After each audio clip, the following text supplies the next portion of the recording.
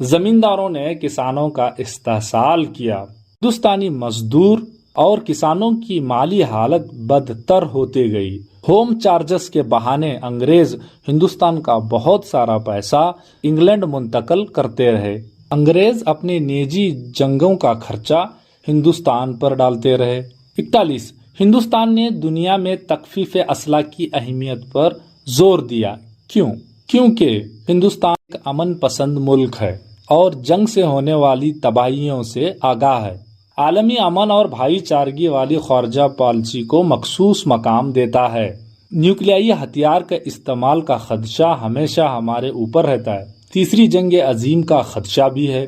ہتھیاروں کی تیاری اور اس کے فروخت اور ان کے جمع کرنے میں زبردست مسابقت بڑھنے کی وجہ سے خوف و ہراساں کا ماحول، جنگ سے ہونے والے جانی مالی نقصان کو بچانے کے لیے۔ 42 اسپرشتا کے خاتمے کے لیے دستوری اور قانونی اقدامات کی وضاحت کیجیے۔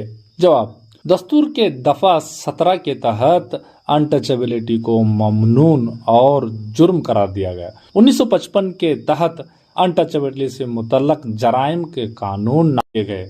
1976 میں شہریوں کے حقوق کے تحفظ کا قانون نافذ کیا گیا۔ مساوات کے حق کو عوام میں شعور بیدار کیا گیا۔ فہرست ذات اور قبائل کے لیے تعلیمی، سیاسی اور اقتصادی روزگار کے موقع میں مختص آسامی کیے گئے۔ 1890 میں کے تحت ریاستی حکومت کے انٹچیبلٹی کے خاتمے کی خصوصی ذمہ داریاں دی گئی۔ سبھی شہریوں کو برابر کا موقع عوامی جگہوں، مارکیٹوں میں دیا گیا۔ 43 ہندوستان کے اہم بندرگاہیں کون سے ہیں؟ جواب: مغربی بندرگاہیں کانڈلا، ممبئی، مارم گوا، نیو منگلور، کوچی۔ مشرقی بندرگاہیں ٹوٹیکورین، چنئی، وشاکھاپٹنم، پیرادیپ، کولکتہ، ہلدیا۔ 44 لاقیت کے نظریے میں مہاتما گاندھی کے گرام سوراج کے تصور کو بیان کیجیے۔ جواب: ہندوستان دیہاتوں والا ملک ہے۔ 2011 کی مردم شماری کے مطابق 70% سے لوگ دیہاتوں میں بستے ہیں۔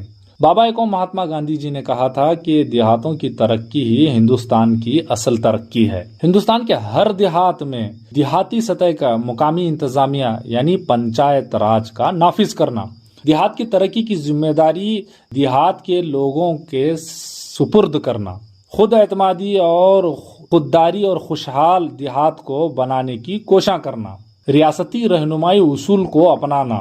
اس عمل کو گرام سوراج نام باپو نے دیا۔